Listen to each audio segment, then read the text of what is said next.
I'll begin with a short prayer. Ich beginne mit einem kurzen Gebet.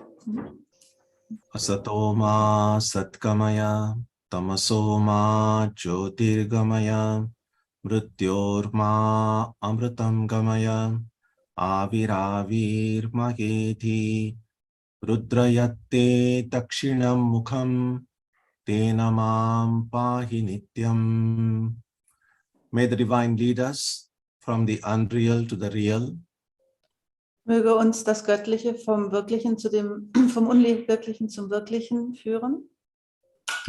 From darkness to light, Von der Dunkelheit ans Licht from death to immortality.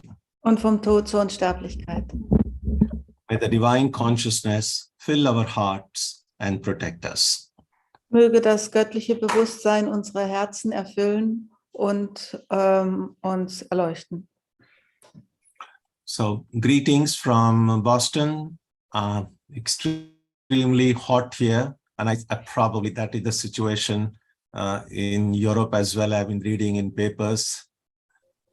Und ich grüße euch hier von Boston, wo es extrem heiß ist, aber ich glaube, in Europa ist es im Moment auch nicht anders, so wie ich lese in Zeitungen. So, climate change is a real problem. Der Klimawandel ist ein echtes Problem. But there is even a more serious problem occurring in our own very hearts, which many people are not even aware of.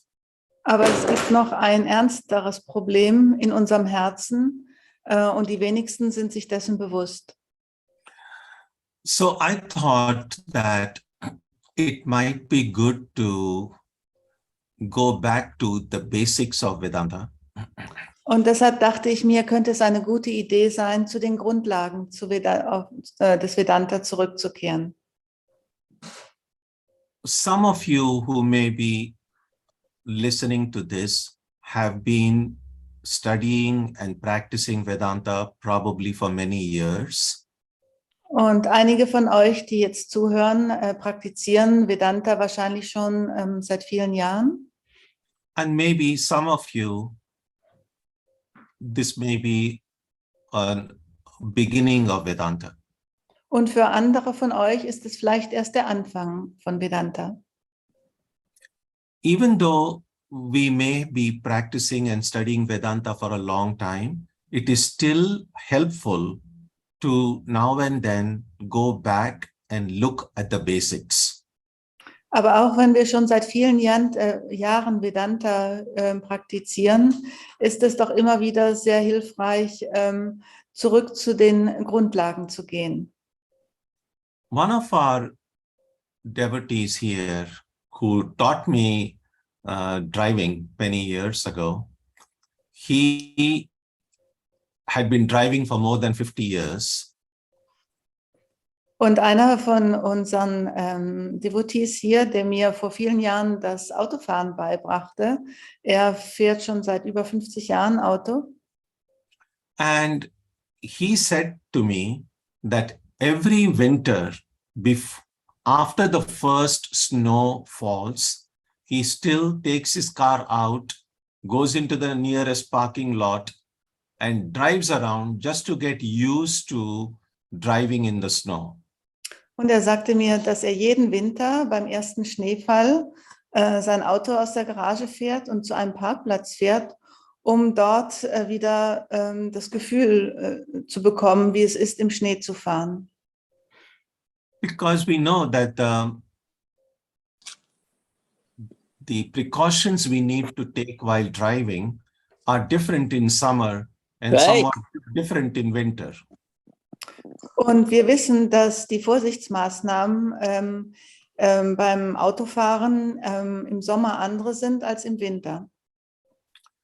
And so, even though we may be long-time Vedanta students and devotees, it is still helpful for us to go back and look at some of the very basic preparations for the practice of Vedanta. Und genauso ist es auch für uns, die wir vielleicht schon lange praktizieren, hilfreich, wenn wir immer wieder mal wieder zurückgehen zu den Grundlagen. We know that success in any activity depends on how well prepared we are. Und wir wissen, dass der Erfolg für jedes Projekt davon abhängt, wie gut wir vorbereitet sind. If I want to do well in my exams in school, if I'm prepared well with my studies, there is a greater chance that I will do better in my examination. Wenn ich Prüfungen in der Schule habe, dann sind die Chancen besser, wenn ich gut vorbereitet bin. If I want to go mountain climbing, if I'm prepared well with my gear and my training and the basics, there is a greater chance that I will succeed in scaling the peak of that mountain. Und wenn ich Berge besteige, dann sind die Chancen auf Erfolg, auf den Gipfel zu gelangen, hängen davon ab, wie gut ich vorbereitet, wie gut mein Training war. Exactly same is the condition with our spiritual life as well. Und genauso verhält es sich auch im spirituellen Leben. If we want to make progress in our spiritual life, then it's helpful to always keep the basics very firm and strong. Und wenn wir im spirituellen Leben Fortschritte machen wollen, dann ist es immer gut, wenn wir die Grundlagen beherrschen. Although when I speak about Vedanta, it might seem as if I'm speaking about one particular tradition. Vedanta, in the way Swami Vivekananda used the term, is really the basics of spiritual life itself. Und auch wenn ich das Wort Vedanta erwähne oder über Vedanta spreche, dann klingt das manchmal, als ob ich über eine bestimmte Richtung, spirituelle Richtung rede. Aber im Grunde genommen ist Vedanta die Grundlage für alles spirituelle Leben. So let us take a quick look, a very brief look at what some of the basic practices or basic requirements for the preparation to the study and practice of Vedanta. Lasst uns also einen kurzen Blick darauf werfen, was die Grundlagen sind im Studium des Vedanta. The very first thing that is important in Vedanta is the ability to look clearly and to look deeply. Die erste Voraussetzung ist die Fähigkeit, etwas klar anzuschauen und auch tiefgründig anzuschauen. When we know that when we are walking, especially if you are hiking somewhere, and if we don't look carefully, there is a chance that we may stumble and fall down and hurt ourselves. Wenn wir irgendwo wandern gehen und nicht genau auf den Weg achten oder unsere Augen aufmachen, dann besteht die Gefahr, dass wir stolpern und uns verletzen. So the first preparatory discipline in Vedanta is try to develop our ability to look clearly and deeply at everything. Und die erste Fähigkeit, die wir entwickeln müssen, ist es, einen klaren Blick und tiefen Blick zu bekommen. When we begin to look deeply at things, wenn wir beginnen, die Sachen tiefer anzuschauen, discover that some things are good, some things are bad. Sorry, I didn't get it. If we begin to look deeply, we see then that a few things are good, a few things are bad. Also wenn wir die Sachen genauer anschauen, sehen wir, dass manche Sachen gut sind und manche schlecht. Some things are healthy, some things are not healthy. Manche Sachen sind gesund, manche ungesund. Some things are good for me, some things are not good for me. Manche Sachen sind gut für mich und manche Sachen sind nicht gut für mich. But all these distinctions we will find out only if we learn to look clearly and to look deeply. Aber diese Sachen finden wir nur heraus, wenn wir lernen, die Sache genau und tief zu betrachten. This practice of looking deeply and looking clearly in order to find things as they exactly are is called Viveka. Und diese Praxis, diesen klaren und tiefen Blick zu entwickeln, ist das, was wir Viveka nennen. And this is considered one of the most basic and most important practice in Vedanta. Und dies wird als eine der wichtigsten und grundlegendsten Praktiken im Vedanta angesehen. In fact, there is a book written almost now 1500 years ago, which specifically mentions Viveka, this practice of looking deeply, as the foremost practice. Und es gibt ein Buch, das vor 1500 Jahren geschrieben wurde, genau eben über Viveka. Und schon damals wurde das als die wichtigste Praxis oder Praktik angesehen. This book was written in the 8th century. It is called Viveka Chudamani. Viveka is discernment, looking deeply, and Chuda means the crest, Mani, the jewel. So it's the topmost jewel in the crown.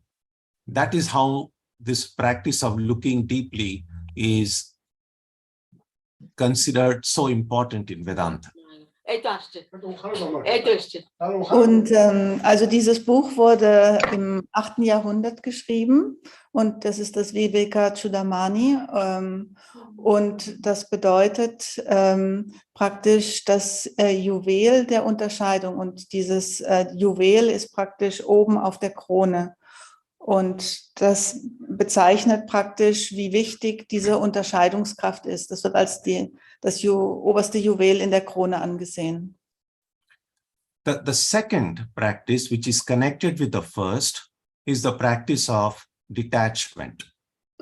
Und die zweite Übung, die eng mit der ersten verknüpft ist die Übung des Loslassens. The practice of detachment means once we see what is right and what is wrong, I must have the willpower then to detach myself from what is bad, from what is unhealthy, and to hold on to what is good and what is healthy. Und diese Praxis des Loslassen, damit ist gemeint, dass wenn wir einmal diese Einsicht erlangt haben in das, was gut und das, was schlecht für uns ist, dass wir dann auch die Willenskraft haben, uns von dem loszusagen, was schlecht für uns ist. This might seem to be easy and natural, but often it is not. Nun, das scheint erstmal klar und einfach zu sein, aber oft ist es nicht. A lot of times we know that something is not good for us, and yet we cannot detach ourselves from it. Viele Male wissen wir, dass etwas nicht gut für uns ist und dennoch fällt es uns schwer, uns davon loszusagen. Much of the pain and suffering we have in life is not because we don't know what is right, but we cannot detach ourselves from what is wrong. Und viele unserer Nöte und unseres Leidens rührt nicht daher, dass wir nicht wissen, was nicht gut für uns ist, sondern dass wir nicht in der Lage sind, uns davon loszusagen. Sometimes, even if the doctor tells me that sugar is bad for me, and suppose a person is suffering from diabetes, and yet we see people, in spite of that, not taking any steps to keep away from sugar, even though it's bad for them. Und ein ganz einfaches Beispiel ist, wenn wir Diabetes haben, wissen wir das, und der Arzt sagt uns, wir sollen keinen Zucker essen, dass Zucker nicht gut für uns ist. Und dennoch sehen wir, dass viele von uns nicht vom Zucker lassen können. So even though we may be able to distinguish between what is right and what is wrong, we need the power, the willpower to keep the wrong out and hold on to what is right. Und selbst wenn wir praktisch die Fähigkeit haben, zwischen dem zu unterscheiden, was gut für uns ist und dem, was schlecht für uns ist, brauchen wir noch die Willenskraft, um uns von dem Schlechten loszusagen. So the question is, from where will this power to do the right thing come? Und jetzt ist die große Frage, woher kommt diese Kraft, die wir dazu brauchen, um uns von etwas loszusagen? That takes us to the third step, the third preparatory discipline in Vedanta. Und das bringt uns nun zum dritten Schritt. The third preparation is actually a set of qualities every spiritual seeker must try to cultivate in their life. Und die dritte Vorbereitung im Vedanta umfasst eine Reihe von Eigenschaften, die jeder suchen sollte, der im Vedanta weiterkommen möchte.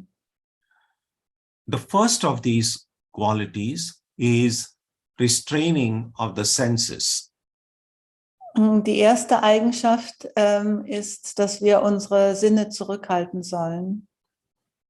We have 5 senses of sight, seeing, smelling, touching, and all of the knowledge of the world that comes to us, and we need to have control over them.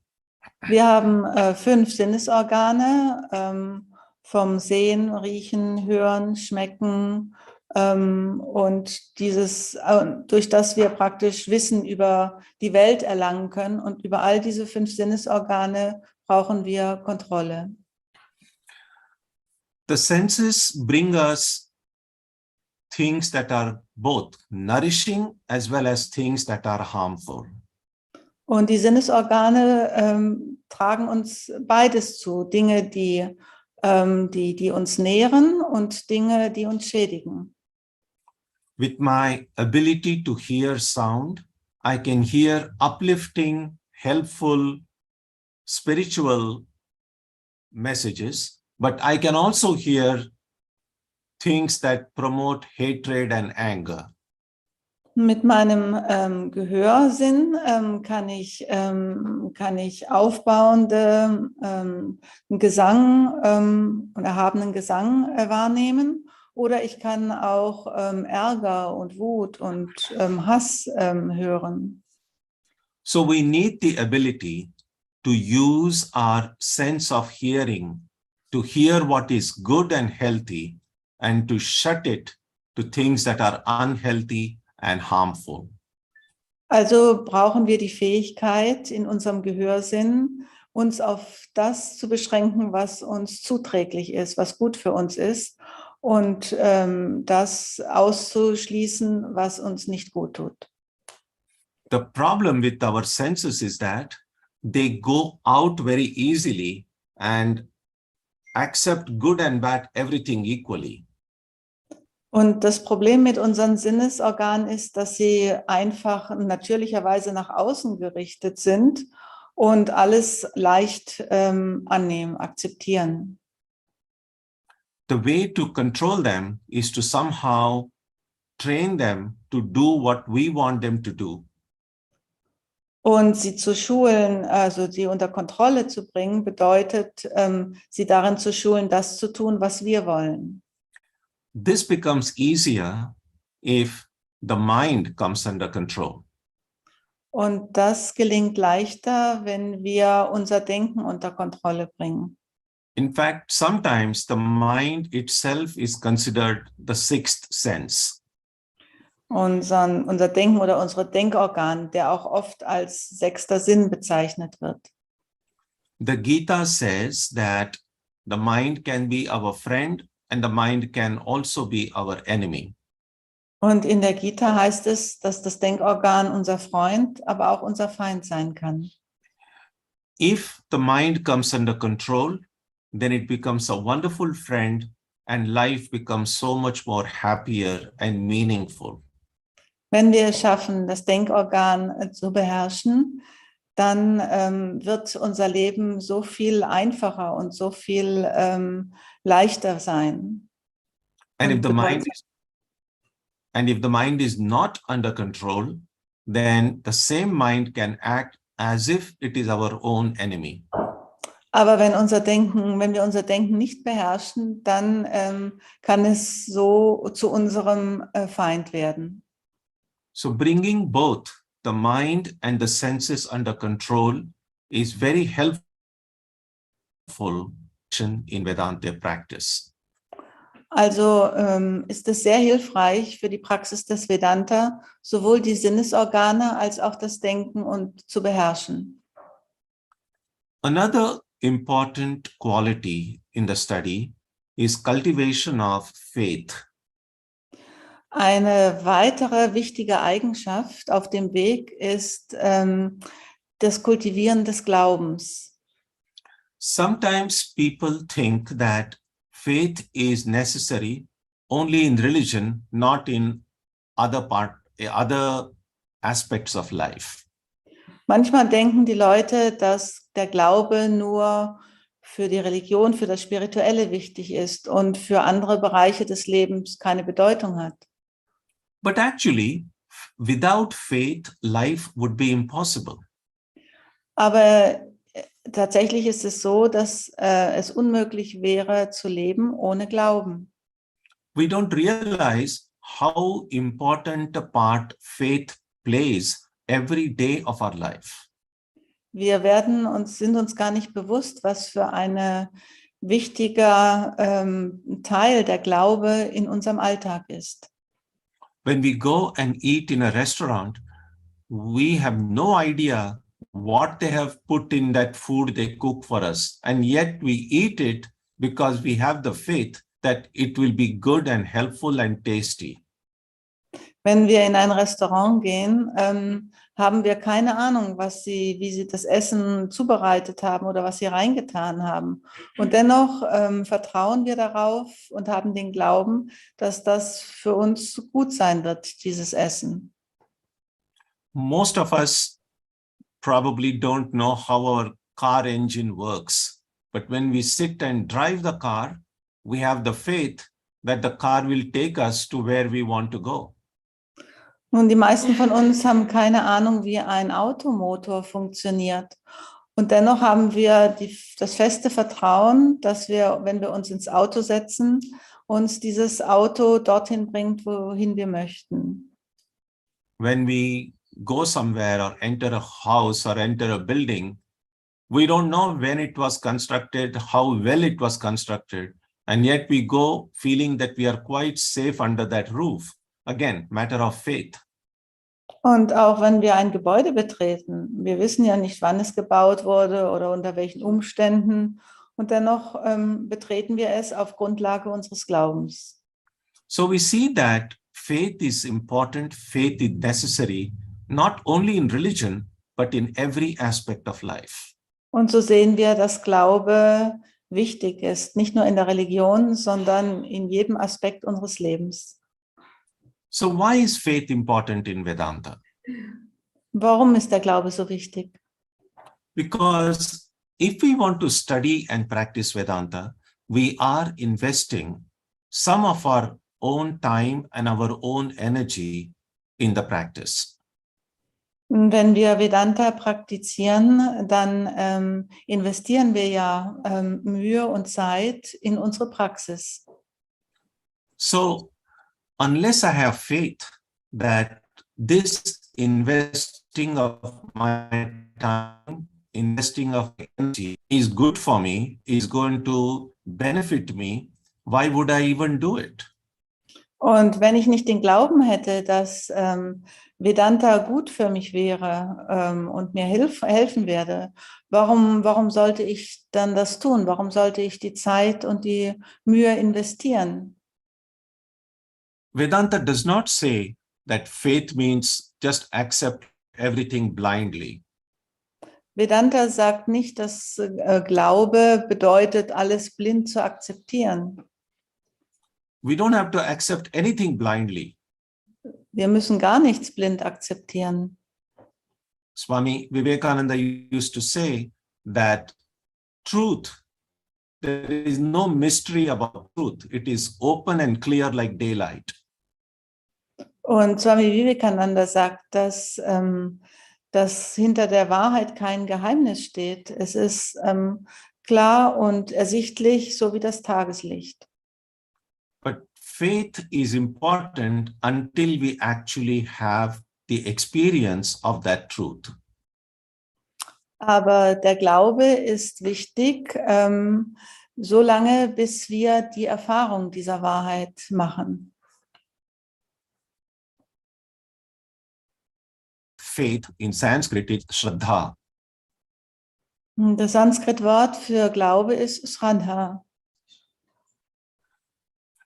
Yet another quality that is important for preparation in Vedanta practice is contentment.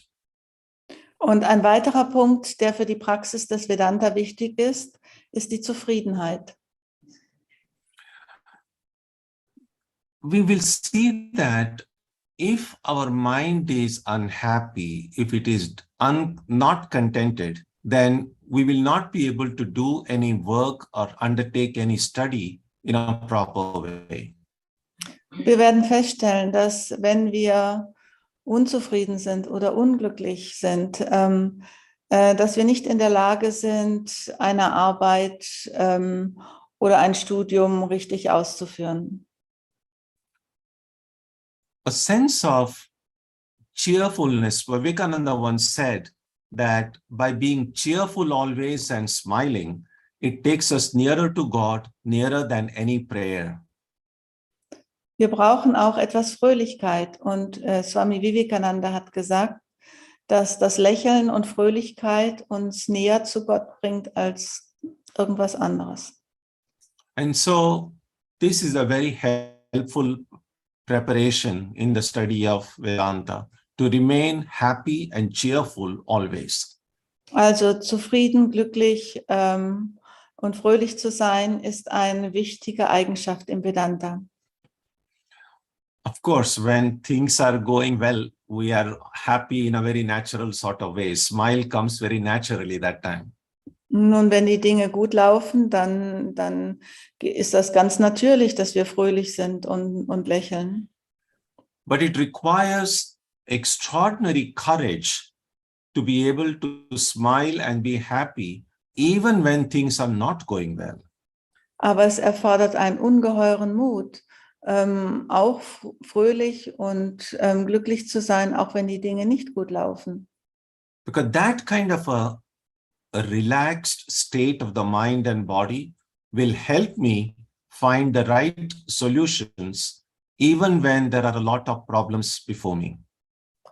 Denn solch ein entspannter Zustand des Denkens und des Körpers wird mir dabei helfen, eine Lösung zu finden, wenn Probleme sind. Also, concentrating the mind, focusing the mind becomes easier if the mind is cheerful and contented. Und es ist auch leichter, sich zu konzentrieren, wenn das Denken also fröhlich und glücklich ist. Yet another practice which is very helpful is the practice of forbearance. Und eine weitere Übung ist auch sehr wichtig, das ist die Übung des Vergebens. Holy Mother Sharda Devi used to say that the practice of forbearance is the most important practice for a spiritual seeker. Also es ist nicht, Entschuldigung, es ist nicht vergeben, sondern das ist die Leidensfähigkeit. Und Sharada Devi hat einmal gesagt, eine der wichtigsten Eigenschaften im spirituellen Leben ist also, etwas ertragen zu können. Although every one of us would love to have everything around us in a very perfect way, it never is that condition for at any time for anyone. Und auch wenn wir es alle gerne vollkommen um uns herum hätten, so ist es doch eine Tatsache, dass das niemals und für niemanden so ist.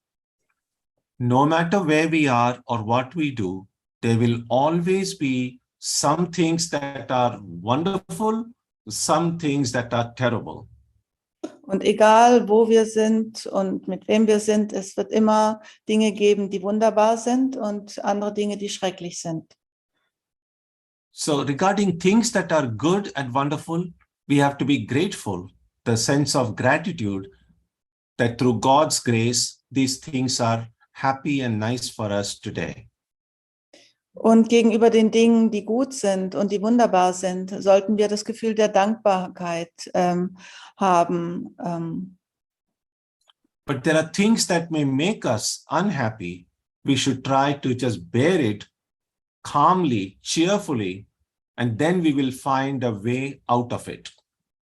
Und für die Dinge, die unangenehm sind, sollten wir lernen zu ertragen, und zwar auch fröhlich zu ertragen, denn das wird uns dabei helfen, einen Ausweg zu finden.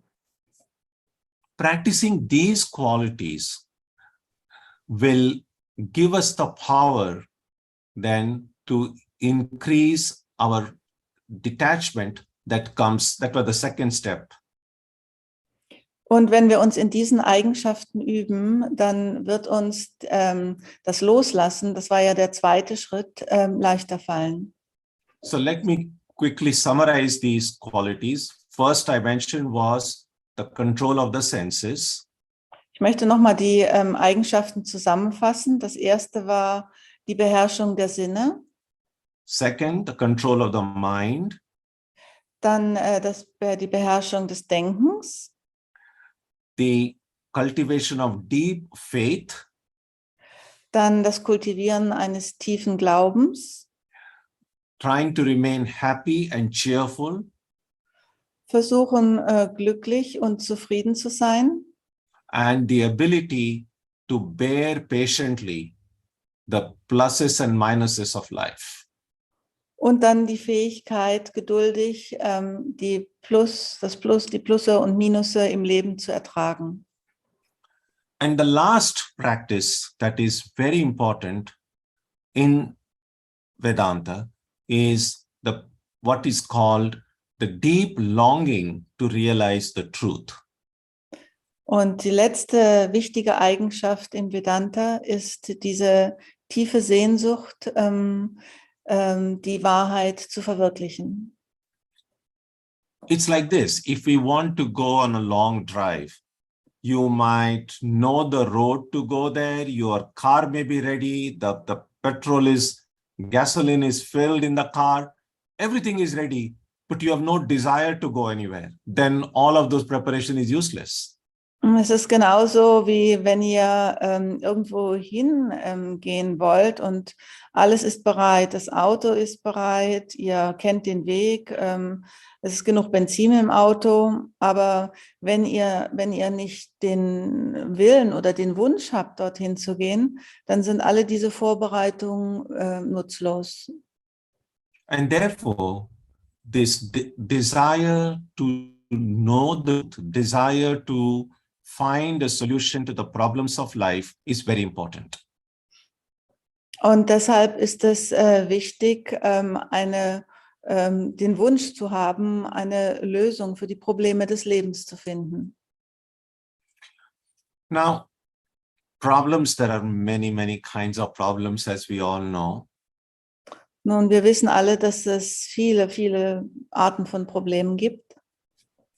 It's possible to divide all problems into two categories. Aber alle Probleme kann man in zwei Kategorien unterteilen. One kind of problem is what we see when we look around at the world today. Sorry? One kind of problem is what we see when we look around at the world today. Ja, eine Art von Problemen sind die wir sehen, wenn wir uns in der Welt heute umschauen. For example, there is a problem of poverty, the problem of hunger, the problem of homelessness. Nun, es gibt Probleme der Armut, es gibt Probleme des Hungers, dann die Obdachlosigkeit. At the national, international levels, we know that there are wars going on, people are dying, people are getting killed. Auf der nationalen und internationalen Ebene wissen wir, dass es Kriege stattfinden, dass Menschen getötet werden.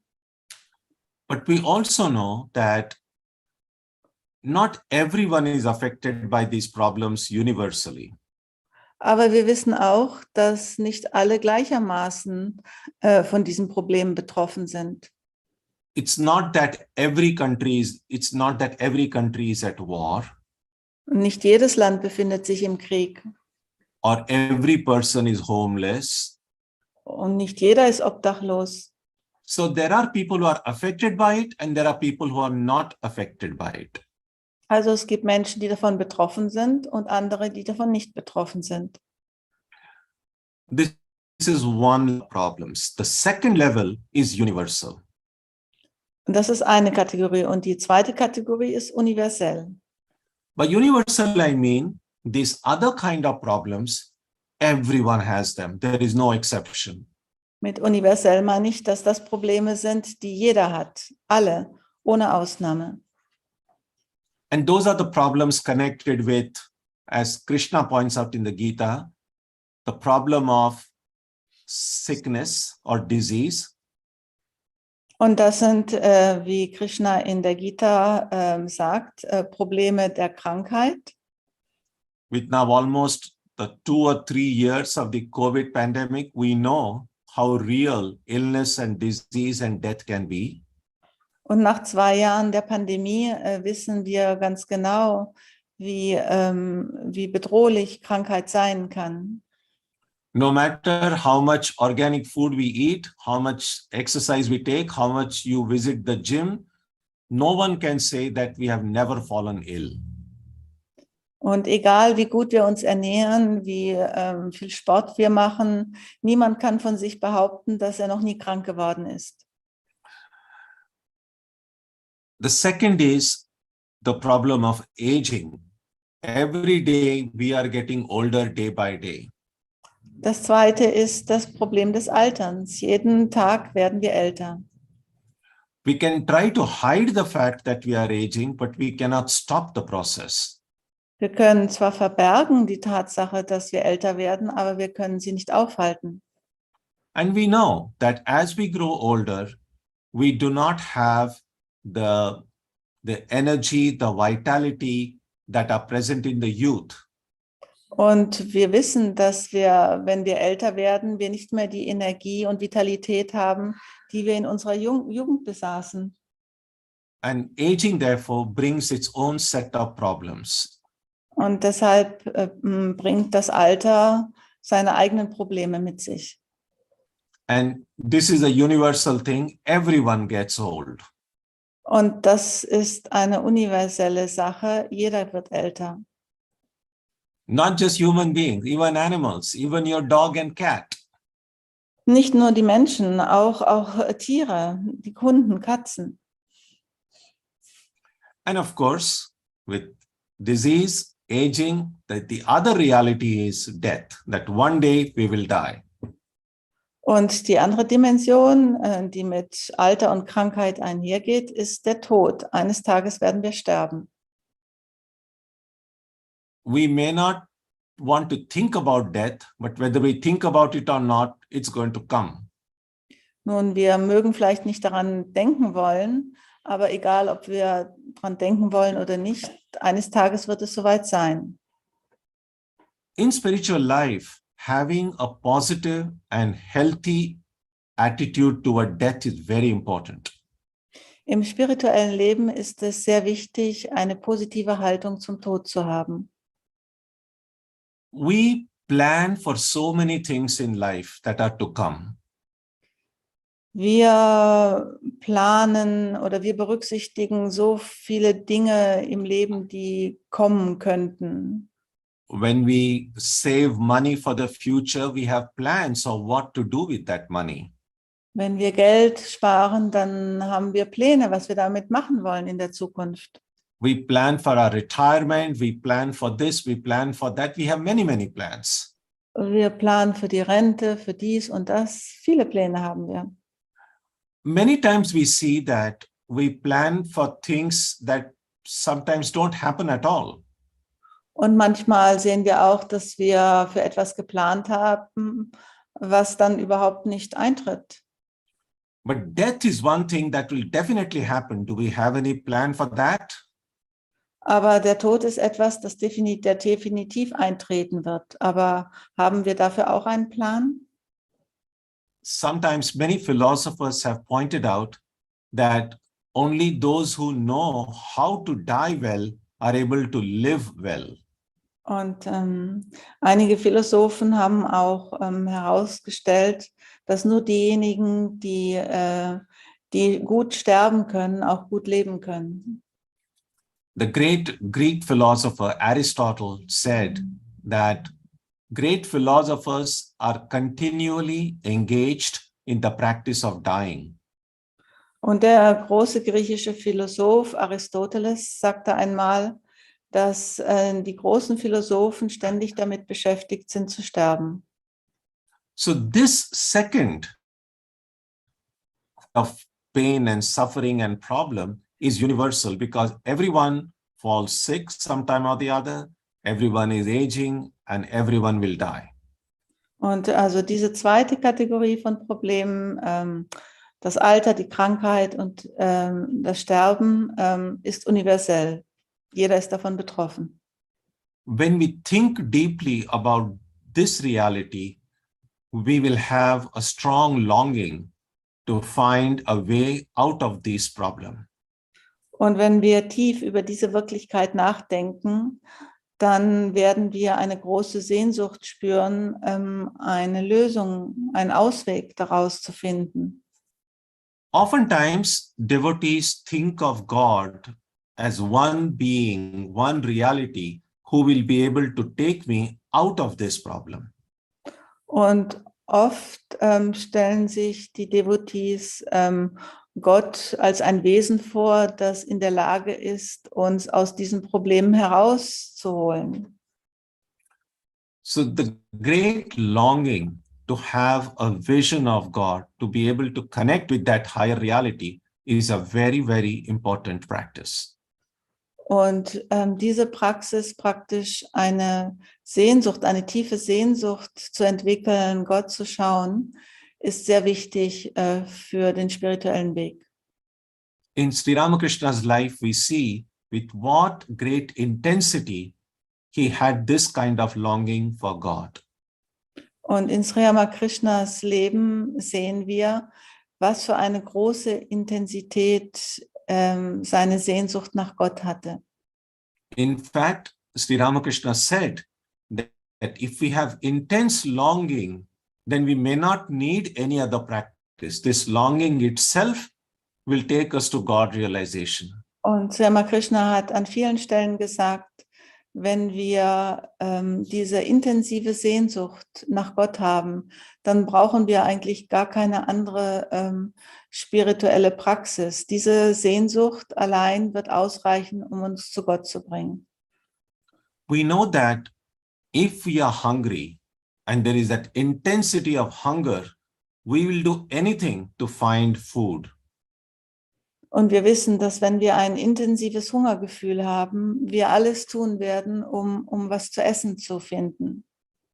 We know that people who had intense longing, they were able to overcome many problems in order to attain their goal. Und wir wissen, dass Menschen, die eine tiefe Sehnsucht haben, in der Lage sind, viele Hindernisse zu überwinden, um an ihr Ziel zu kommen. And therefore, as spiritual seekers, we need to ask ourselves some basic questions Und daher müssen wir regularly. uns regelmäßig als spirituelle Suchende ein paar Fragen stellen. In fact, one of the most important questions would be simply, why? Nun, die wichtigste Frage ist einfach nur, warum? That will prevent us from doing things mechanically. Das wird uns daran hindern, die Dinge mechanisch zu tun. For instance, if we are praying and meditating every day, it should be clear in our head why I'm meditating. Zum Beispiel, wenn wir regelmäßig jeden Tag meditieren und beten, dann sollten wir uns im Kopf darüber klar sein, warum wir das machen. Because if I have a clear idea about why I'm doing what I am doing, there is a chance that I will make fewer mistakes in life. Denn wenn ich eine klare Vorstellung davon habe, warum ich etwas tue, dann stehen die Chancen gut, dass ich weniger Fehler im Leben mache. If we ask ourselves why and do not get a good answer, then probably we should not be doing that thing. Und wenn wir uns die Frage stellen, warum, und aber keine gute Antwort darauf haben, dann sollten wir diese Sache vermutlich nicht tun. In that way, life will become more simple and less complicated. Auf diese Art und Weise wird das Leben einfacher und weniger kompliziert. So then, to summarize, I briefly mentioned to you 4 preparatory practices. Und zusammenfassen, wenn wir nochmal zusammenfassen, also wir haben über 4 vorbereitende Übungen gesprochen. I began by saying that the first practice is to look deeply and clearly to be able to understand what is real, what is unreal, what is good, what is bad, what is healthy, what is unhealthy. Und die erste Übung besteht darin, einen klaren Blick dafür zu bekommen, was gut und was schlecht für uns ist, was gesund und was nicht ungesund für uns ist.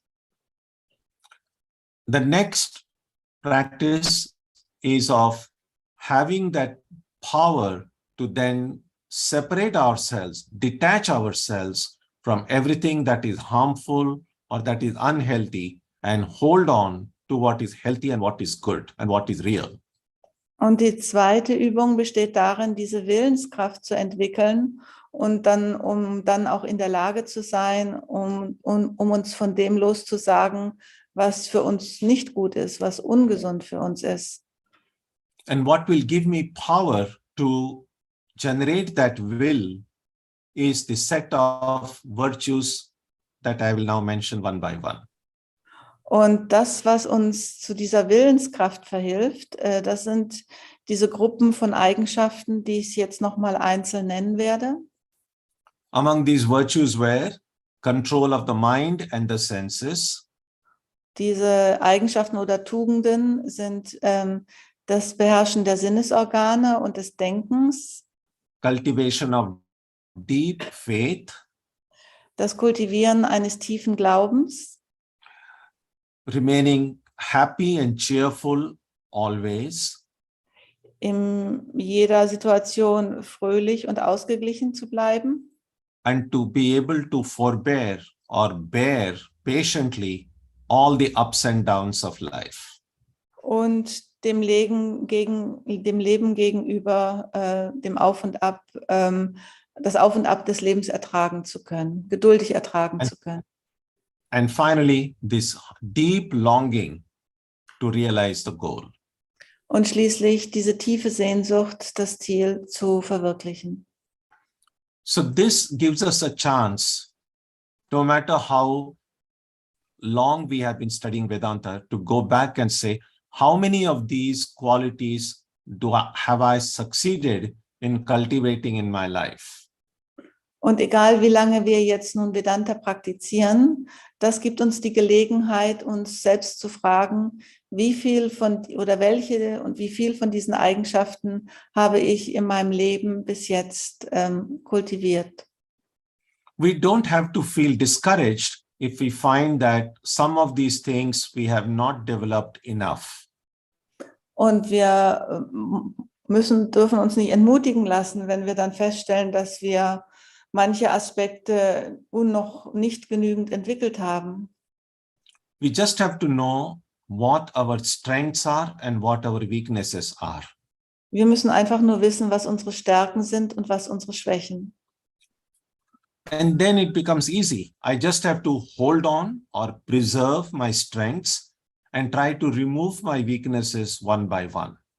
Und dann ist es einfach. Wir müssen einfach nur an unseren Stärken festhalten und versuchen, unsere Schwächen nach und nach, Stück für Stück zu überwinden.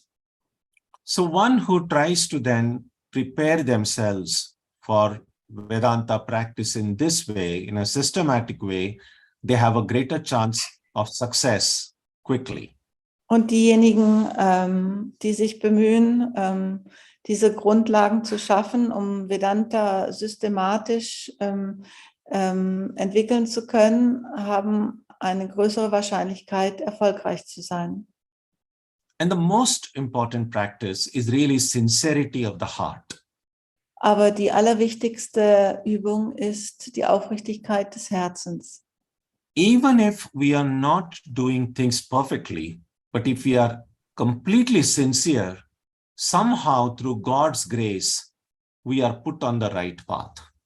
Und selbst wenn wir die Dinge nicht vollkommen machen, aber sie mit aufrichtigem Herzen tun, dann sind wir auf dem richtigen Weg. God is our father, our mother. So as a father and mother, God will always help us if we are sincere. Gott ist unser Vater und unsere Mutter und genauso wie unsere Eltern wird Gott uns immer helfen, wenn wir aufrichtig sind. So these are some of the thoughts I wanted to share with you today. Und das waren jetzt ein paar Gedanken, die ich mit euch teilen wollte heute. So after having looked at these preparations, when we meet tomorrow, I will share with you a few thoughts about Vedanta practice. Und also jetzt haben wir die Grundlagen angeschaut und morgen würde ich dann gerne ein paar Gedanken mit euch teilen zur Praxis des Vedanta.